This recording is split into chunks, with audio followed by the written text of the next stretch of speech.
பக்கம் நீங்க அப்படியெல்லாம் ஒத்துக்க முடியாது. ரெண்டு பக்கமா உப்புக்கு சப்பானி மாதிரியா? அப்ப ஒரு பொதுவா இருந்துக்கிறேங்கிறாரு.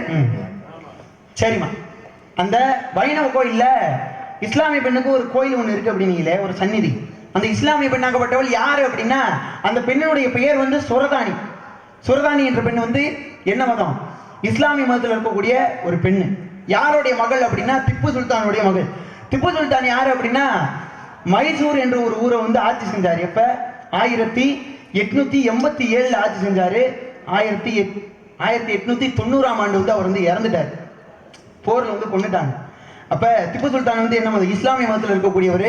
அவருக்கு அன்பு மகளாக பிறந்தவள் தான் சுரதானி. அப்ப திப்பு சுல்தான் ஆக்கப்பட்டவர். அவர் என்ன பண்றாரு அப்படின்னா, தென்னிந்தியாவை நோக்கி படையெடுத்து வரும் பொழுது ஸ்ரீரங்கத்தையும் படையெடுக்கிறார். அப்படி படையெடுக்கும் பொழுது என்ன பண்றாரு அப்படின்னா, ஸ்ரீரங்கத்தில் இருக்கக்கூடிய யாரு? ரங்கநாத பெருமாள். அவருடைய சிலைய மாலிகபூர் அப்படின்ற ஊர்ல இருக்கக்கூடிய பிரபலமான திருடர்களை ஸ்ரீரங்கத்துக்கு ஏவி அங்க இருக்கக்கூடிய சிலையை திருடிட்டு போய் என்ன பண்றாரு அப்படின்னா, டெல்லியில கொண்டு போய் வைக்கிறாரு. டெல்லியில இருக்கக்கூடிய தனது மகள் சுரதானி கையில கொண்டு போய் கொடுக்குறாரு. அப்ப சிலை வந்து சுரதானி கையில போயிருச்சுல்ல, ரெங்கனுடைய முகம் வந்து அவ்வளவு பிரகாசமா அவ்வளவு அழகாக இருக்குமா. அந்த காரணத்தினால சுரதானி என்ன பண்றா, முதல்ல பக்தியோட வணங்கிக்கிட்டு இருக்கா. தினம் தினம் கண் விழித்து பார்த்த காரணத்தினாலேயே அந்த பக்தி என்ன பண்ணுது, காலப்போக்கில் காதலா மாறுது. காதலா மாறும் சுரதானி என்ன பண்றா, ரெங்கனையே மணந்துக்கிறேன் அப்படின்ற நோக்கத்தில் இருக்கும் பொழுது இப்ப சிலை வந்து அங்கே போயிருச்சுலமா, சிலை வந்து சுரதானி கையில போயிருச்சு. அப்ப ஸ்ரீரங்கத்துல சிலை இல்லை. அங்க இருக்கக்கூடிய ஊர் மக்கள்லாம் என்ன பண்றாங்க, ரெங்கநாதர் கோயிலுக்குள்ள போய் ரெங்கனை வழிபடணும் அப்படின்ற காரணத்துக்காக சாமி கும்பிடுறதுக்கு உள்ள போறாங்க. அங்க சிலையை காணோம். அப்ப சிலை எங்க போயிருக்கும் அப்படின்னு பார்க்கும்பொழுது அவங்களுக்கு விஷயம் தெரிய வருது, இவன் தான் ஏன் திருடிட்டு போயிருக்கேன் அப்படின்னு சொல்லி டெல்லிக்கு படையெடுத்து போறாங்க. எங்க? திப்பு சுல்தான் இருக்க இடத்துக்கு டெல்லிக்கு படையெடுத்து போறாங்க. யார் யார் படையெடுத்து போனாங்க அப்படின்னா, பிரபலமான இன்னிசை கச்சேரி பாடகர்களா இங்க வந்து அழைச்சிட்டு போறாங்க.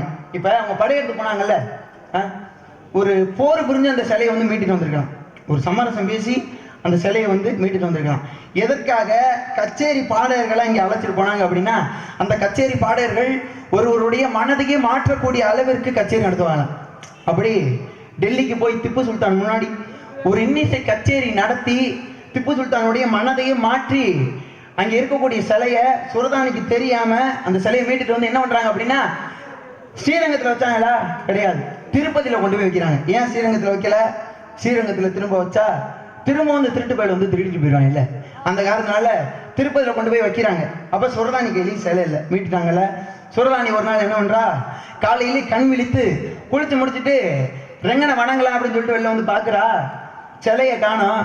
சிலையை காணாத இந்த சோகத்துல என்ன பண்றா, ஸ்ரீரங்கத்துக்கு கிளம்பி வந்து பாக்குறா. ஸ்ரீரங்கத்துலயும் சிலை இல்லை. ஏன்னா எங்க இருக்கு சிலை? திருப்பதியில இருக்கு சிலை. அப்ப ரெங்கனை காணாத இதுல ஸ்ரீரங்கத்திலே தங்கி இருக்கா. 10 நாள் தங்கி இருக்கா, 20 நாட்கள் தங்கி இருக்கா. அப்ப தங்கின காரணத்தினால பசி பட்டினியோட காத்திருந்த காரணத்தினால ஒரு நாள் அந்த சுரதானி என்ன பண்ற, மயங்கி கீழே விழுந்து இறந்து போறான். இறந்து பிணமாக கீழே கிடக்கிறான். அப்ப ரெங்கனாகப்பட்டவர் என்ன பண்றா, எனக்காக இந்த பிள்ளை வந்து இறந்து போச்சு, இந்த பெண்ணாகப்பட்டவள் எனக்காக இறந்து போயிட்டா அப்படின்ற காரணத்துக்காக, அந்த பெண்ணை என்னை காதலிச்சிருக்கா அப்படின்ற காரணத்துக்காக மணந்தாரு அப்படிம்பாங்க சில பேர். அப்ப மணந்தாரா. அந்த காரணத்தினால சுரதானிக்கு இன்னைக்கு ஒரு கோயில் ஒண்ணு இருக்கு, ஒரு சந்நிதி இருக்கு. இப்ப வைணவ மதத்துக்கு மாறின மாதிரி தானே பேச்சு. இப்ப கல்யாணம் பண்ணாங்க, இஸ்லாமிய பெண் வந்து வைணவ மதத்தில் இருக்கக்கூடிய தெய்வத்தை மணந்தாங்க. அப்ப வைணவ மதத்துக்கு போன மாதிரி தானே அர்த்தம். அப்ப சுரதானிக்கு பேரை மாத்தணும்ல, பேரையும் மாத்தினாங்க. சுரதானின்னு இருந்த இஸ்லாமிய பேரை துலுக்க நாச்சியார்னு ஒரு பேரை மாத்தி இன்னைக்கு அந்த துலுக்க நாச்சியாருக்கு ஸ்ரீரங்கத்துல ஒரு சந்நிதி இருக்கு. சந்நிதினா எப்படி இருக்கும்? சிலையா இருக்காது, வரைபடமா வச்சு கும்பிடுவாங்களாம். அந்த வரைபடத்துக்கு என்ன வச்சு அபிஷேகம் பண்ணுவாங்க அப்படின்னா, ரொட்டி நெய் கையிலேயே வச்சு அபிஷேகம் பண்ணுவாங்க. இப்ப ரொட்டி நெய் இருக்கட்டும், கையிலேயே வச்சு எதுக்கு அபிஷேகம் பண்றாங்க அப்படின்னா, அந்த பெண் வந்து இஸ்லாமிய மதம். இஸ்லாமியர்களுக்கு பாரம்பரிய ஆடை எது அப்படின்னா கையிலேயே தான் சொல்லுவாங்க. அப்பேற்பட்ட கையிலேயே வச்சு அபிஷேகம் பண்றாங்க. அப்ப இஸ்லாமிய மதத்தில் இருக்கக்கூடிய பெண்ணு தான் அங்கே தெய்வமா இருக்குது, துலுக்க நாச்சியார். நீங்க கேட்டதுக்கான பதில் இதுதான். சரின்னா ஏத்துக்கங்க. நன்றி.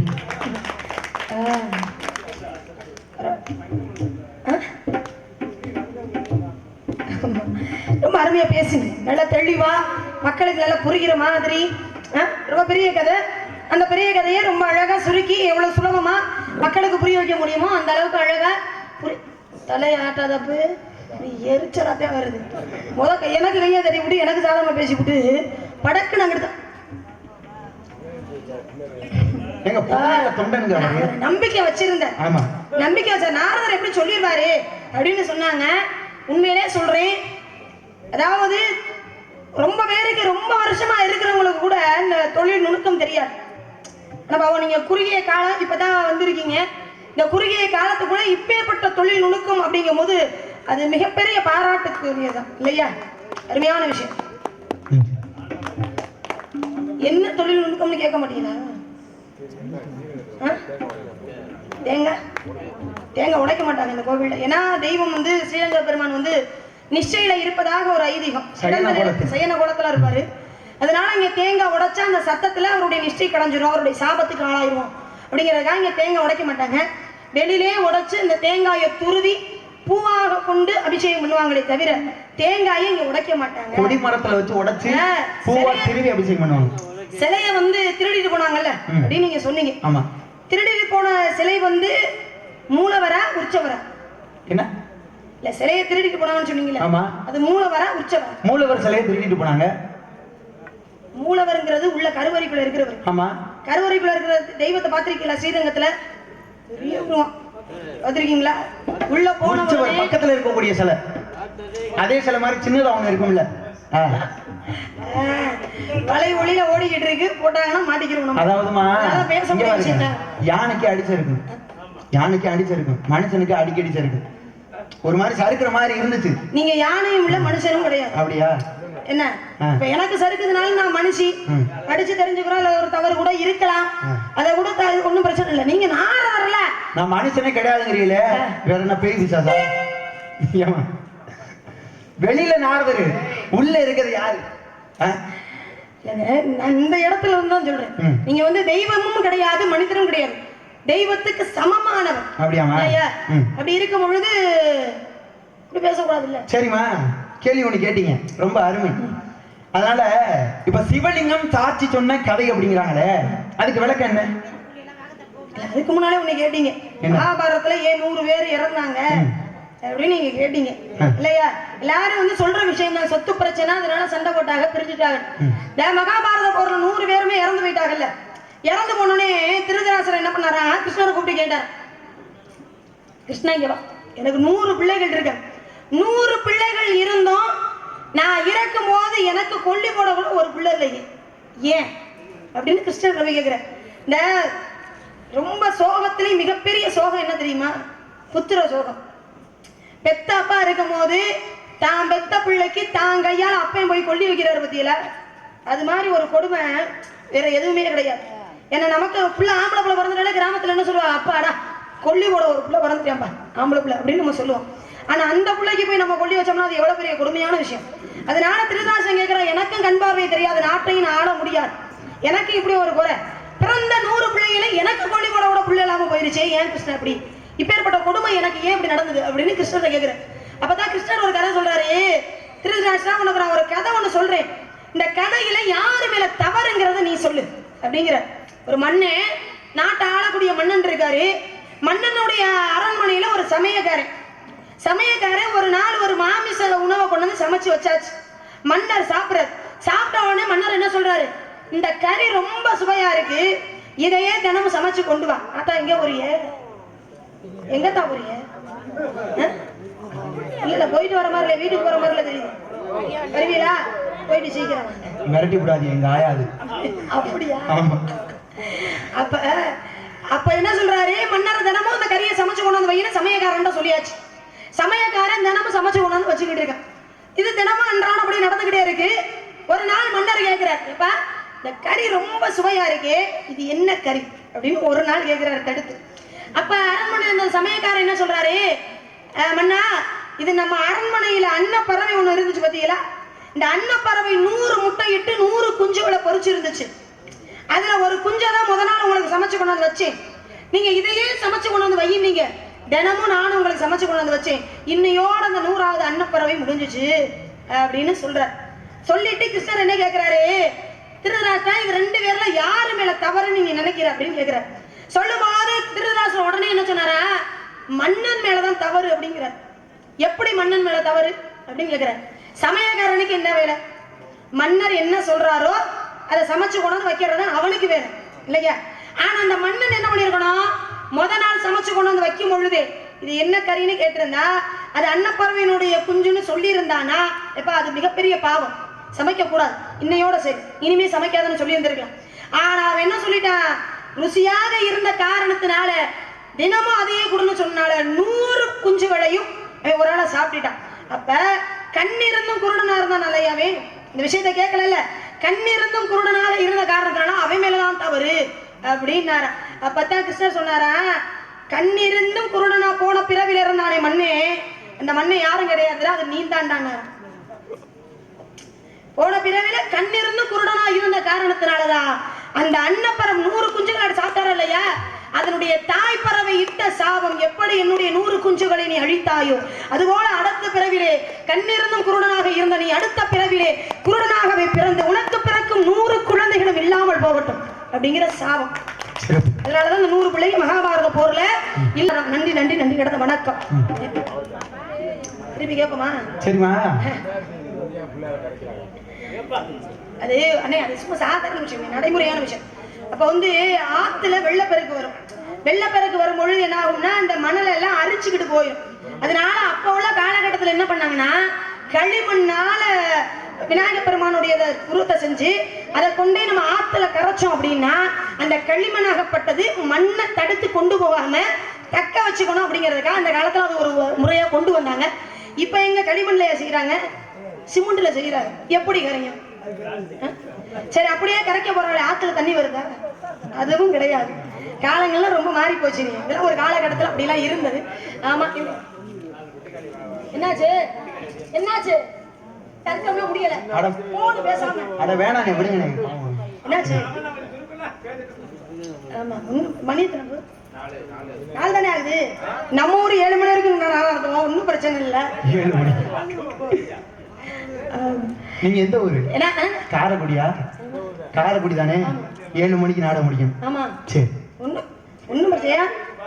எனக்கு ஒன்னும் பிரச்சனை இல்லை. நேரா எங்கள்கிட்ட சொல்லி நான் காரை எடுத்து நீங்க ஊருக்கு வாங்கன்னு சொன்னாலும் வந்துருவாங்க. எனக்கு ஒன்னும் பிரச்சனை இல்லை, எவ்வளவு தாமதமானாலும் போய்க்கிறேன். எனக்கு அதை பத்தி கவலை கிடையாது. வேக்க யாருக்கு பின்னால நீங்க தூக்கிட்டு வருவீங்க? உன்னுடைய உண்டு. ஆமா, ஏன்னா இது வந்து மகாபாரதத்துல இருக்காது. இப்ப நான் சொன்ன கதை மகாபாரதத்தை படிச்சா கிடையாது. அது எந்த புத்தகத்துல இருக்கும் அப்படின்னா தெரிந்த புராணம் தெரியாத கதை அப்படின்னு ஒரு புத்தகம். அந்த புத்தகத்துல படிச்சீங்கன்னா இந்த மகாபாரதத்துல இல்லாத விஷயங்கள் எல்லாம் அந்த புத்தகத்துல இருக்கும். அதனால நீங்களும் அது மாதிரி புத்தகங்கள்லாம் நிறைய படிக்க ஆரம்பிங்க. அப்படியா? ரொம்ப சிறப்பு. ஏன்னா எல்லாமே படிச்சவங்க இந்த உலகத்துல கிடையாது. அப்படிதானே? ஒரு மனிதனுக்கு தெரிந்த விஷயம் அதிகமா, தெரியாத விஷயம் அதிகமா, தெரியாது அப்படிங்கிற விஷயம் தான் அதிகமா இருக்கும். தெரிஞ்சதுங்கிறது குறைவாத்தான் இருக்கு. அதனால எல்லா விஷயங்களும் தெரிஞ்சுட்டு வந்து நிக்க முடியாது, எதுவுமே தெரியாமலும் வந்து நிக்க முடியாது இல்லையா? பலவளம் பேசிக்கிட்டு இருக்கலாம். வந்ததுக்கான நோக்கம், நீங்க ஒரு பெண் தானே? ஆமா. பெண்கள் அடையக்கூடிய பருவங்கள் ரொம்ப சந்தேகமா இருக்கா? பெண் தானே சந்தேகமா கேட்கறீங்க? அப்படிங்க, ஒரு பெண்ன்றதுனால உங்களை பார்த்து நான் கேட்கிறேன். பெண்கள் அடையக்கூடிய பருவங்கள் 7. நீங்க பருவம் அடைஞ்சிட்டீங்களா? என்ன பருவம்? மங்கை பருவம். மங்கை பருவமா? ஆமா. உங்களுக்கு வயசு எத்தனைமா? 12ல இருந்து 13க்குள்ள. 12ல இருந்து 13க்குள்ள. அப்ப 13 வயசு ஆனாதானே மங்கை பருவம். 13 வயசுக்கு உள்ளங்கிறீங்களே, அது வந்து இடைப்பட்ட பருவம். அப்ப அந்த இடைப்பட்ட பருவத்துக்கு பேர் இல்லையா? 12க்கும் 13க்கும் இடைப்பட்ட வயது. 12 வயசு 6 மாசம். 6 மாசம். இன்னும் 6 மாசம் வந்துச்சுன்னா 13 வயசு பூர்த்தி. 13 வயசு 1000 6 மாசத்துல. அப்படி சொன்னீங்களா? வேற என்னமா நினைச்சேன். அப்ப இடைப்பட்ட பருவம் அப்படின்னா அந்த இடைப்பட்ட பருவத்துக்கு பெயர் இருக்கு. மங்கை பருவத்திற்கும் மடந்தை பருவத்திற்கும் இடைப்பட்ட பருவமான யுவதி பருவம் தான் நீங்க அடைஞ்சிருக்கக்கூடிய பருவம். இருந்தாலும் கூட கல்யாணம் ஆயிடுச்சா? இல்ல இல்ல, உங்களுக்காக ஒரு மாப்பிள்ளை நான் பார்த்து வந்திருக்கேன். என்ன அப்படிங்கிற இடத்துல மட்டும் அப்படி நிக்கிறீங்களே, என்ன அங்க மூச்சு வாங்குதுமா? புள்ளி வைக்கணுமா இல்லையா? அதனால புள்ளி வச்சா அது முடிஞ்சிருச்சுன்னு அர்த்தம். உங்களுக்கான ஒரு மாப்பிள்ளை, அருமையான ஒரு மாப்பிள்ளை. யாரு? அடையாளம் சொல்லுவா, மாப்பிள்ளையோட அடையாளம் சொல்லுங்க, அப்ப தெரிஞ்சுக்கிறேன் நானு. அடையாளம் சொல்லுவா. என்னது அடையாளம்? நீங்க சொன்னா உங்க அப்பா வந்து சொன்னா எல்லாம் ஒண்ணுதானே? ஆமாமா. 2 பேருக்குள்ள பேசி முடிவு பண்ணி யாரு சொல்றதுன்றத முடிவு பண்ணிக்கிறீங்க. நல்லதுக்கு சொல்வேனம்மா, நாரதனை நம்பிடம்மா, கள்ளமில்ல முருகந்தானம்மா, அம்மா கள்ளமில்ல முருகந்தானம்மா.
சார் வச்சுங்க இங்க உங்களதான் கேட்கிறேன் சாமி. என்னங்க அண்ணா நடந்து பேசவும் முடியல. அட சொல்லுங்க. இப்ப முருகப்பெருமான மாப்பிள்ளைய பார்த்துருக்கீங்க. ஆமா. முருகப்பெருமானுக்கு கல்யாணம் பண்ணிக்கிறவங்களுக்கு எனக்கிட்ட என்ன தகுதி இருக்குன்னு அவரை மாப்பிள்ளைய பார்த்துருந்தீங்கன்னு என்ன தகுதி இருக்கணும் இல்ல, எனக்கு என்ன தகுதி இருக்குன்னு அவரை போய் மாப்பிள்ளைய பார்த்துருக்கீங்க. ஏங்க அவர் தெய்வ பிறவி, நான் சாதாரண மாநில பிறப்பு, என்னைய போய் அவருக்கு திருமணம் பண்ணி வைக்கணும். அவர் வந்து ஒரு ஆண் அழகு, உங்க அழகு இருக்க மிகப்பெரிய பேரழகு, அந்த அழகுக்கு இந்த அழகு தான் பொருத்தமா. என்னமோ ஆண்டவனை படைக்கும் போதே அம்புட்டு அழகா படைச்சிட்டேன். இதுக்கு கரகாட்டுக்கார மியூசிக் போகுது, அதனால அப்ப முருகனை தான் நான் கட்டிக்கணுமா? ஆமாங்க. நாம பெற்ற பிள்ளை நீங்க, இந்த நெசக்கார